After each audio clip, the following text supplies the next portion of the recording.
boys and girls. It's me, Mrs. Baker, and you found me out in my garden. Look at my beautiful lilacs. Aren't they beautiful? They smell so good. Do you have lilacs where you live? I've had this lilac bush for 12 years, and it's never blossomed quite like this. But I'm noticing it more now because I'm home. Normally I'd be rushing off to work or to visit you at school, and I don't really take the time ever to really stop and smell the flowers that grow in my garden or even work in my garden. So I've enjoyed doing that. I have invited you here to my garden today because I have a very special book that takes place in a garden, and maybe you've heard this book before. It's a very, very old classic called The Tale of Peter Rabbit by Beatrice Potter. Are you ready to listen? Because I'm ready to read. The Tale of Peter Rabbit by Beatrice Potter.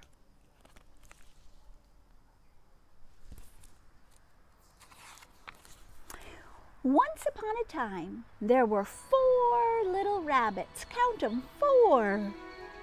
Their names were Flopsy, Mopsy, Cottontail, and Peter. They lived with their mother in a sandbank underneath the root of a very big fir tree. "Now, my dears," said old Mrs. Rabbit one morning, "you may go into the fields or down the lane, but you do not go into Mr. McGregor's garden. Your father had an accident there. He was put in a pie by Mrs. McGregor. Right? Ouch. Now run along and don't get into mischief. I'm going out." There she goes. Then old Mrs. Rabbit took a basket and her umbrella and went through the wood to the baker's. Not my house, but the place where you buy bread. She bought a loaf of brown bread and 5 currant buns. Flopsy, Mopsy, and Cottontail, who were good little bunnies, went down the lane to gather some blackberries.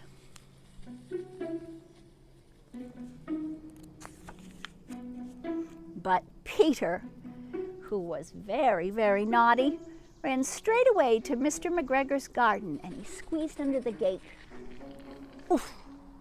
Well, first he ate some lettuces and some French beans, and then he ate some radishes.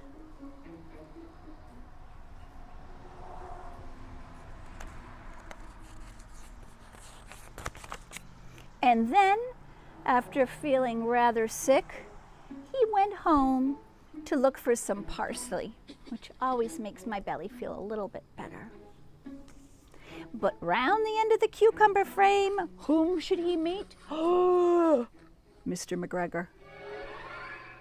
Mr. McGregor was on his hands and knees planting at the young cabbages, but he jumped up and he ran after Peter, waving a rake and calling out, "Stop, thief! Stop, thief!" Oh no! Peter was most dreadfully frightened. He rushed all over the garden, for he had forgotten his way back to the gate. He lost one of his shoes among the cabbages and the other shoe amongst the potatoes. After losing them, he ran on 4 legs and went faster, so that, I think, he might have gotten away altogether if he had not unfortunately run into a gooseberry meadow.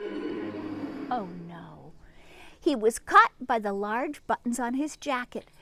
It was a blue jacket with brass buttons, quite new.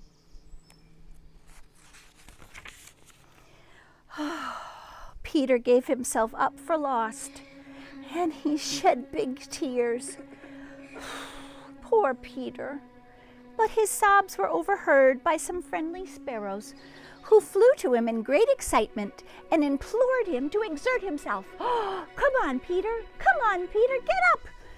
Mr. McGregor came up with a sieve. Do you see that? Which was intended to pop on top of Peter, but Peter wiggled out just in time, leaving his jacket behind him. Uh-oh. And he rushed into the tool shed and jumped into a can. Bloop! It would have been a beautiful thing to hide in if it had not had so much water in it. Oh, I bet that would feel good, though. It's very hot. Mr. McGregor was quite sure that Peter was somewhere in the tool shed, perhaps hidden underneath the flower pots. He began to turn them over carefully, looking under each one. Presently, Peter sneezed. Achoo! Mr. McGregor was after him in no time. Oh, no. Here we go again, boys and girls. Oh, my goodness. He tried to put his foot upon Peter, who jumped out of the window, upsetting 3 plants. The window was too small for Mr. McGregor, and he was tired of running after Peter. He just went back to his work.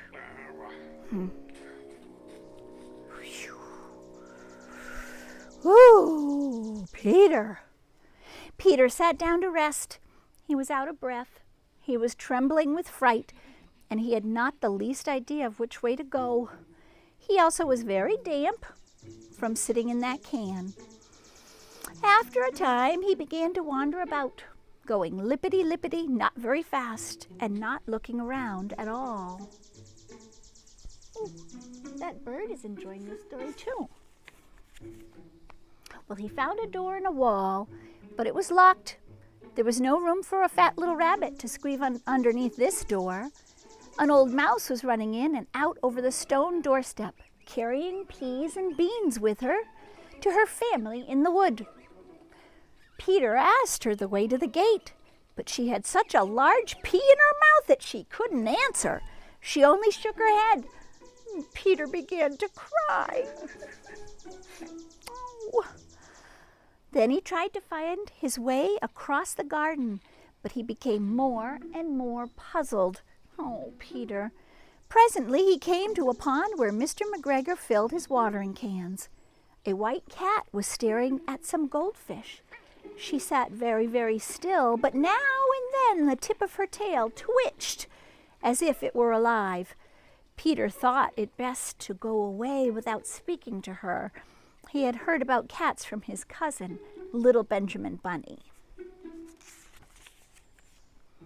Well, he went back towards the tool shed, but suddenly, quite close to him, he heard a noise of a hoe. Scritch, scratch, scritch, scratch. And Peter scuttled underneath the bushes. Presently, as nothing had happened, he came out, and he climbed upon a wheelbarrow, and he peeked over. The first thing he saw was Mr. McGregor hoeing some onions. His back was turned towards Peter, and beyond him was the gate. Peter got down very quietly off of the wheelbarrow and started running as fast as he could along the straight walk behind the black currant bushes. Mr. McGregor caught sight of him at the corner, but Peter did not care.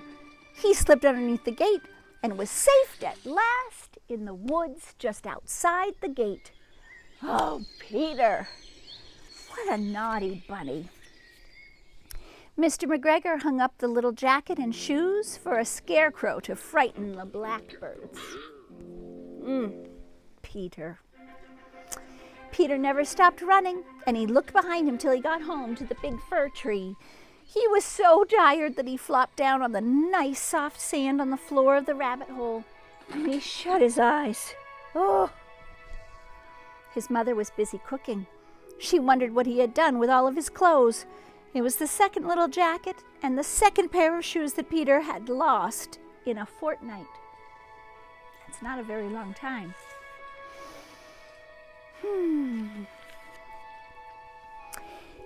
I am sorry to say that Peter was not very well during the evening.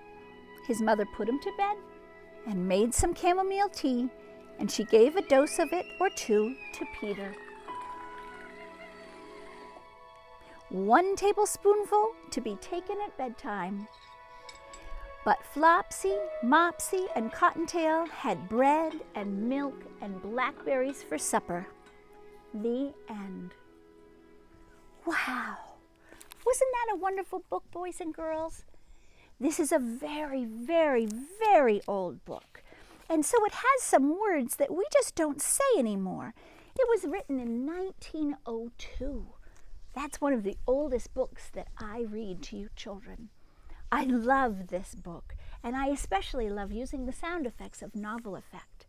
Tune in again another time, and we'll read the tale of Benjamin Bunny. We might have to meet again in the garden for that one.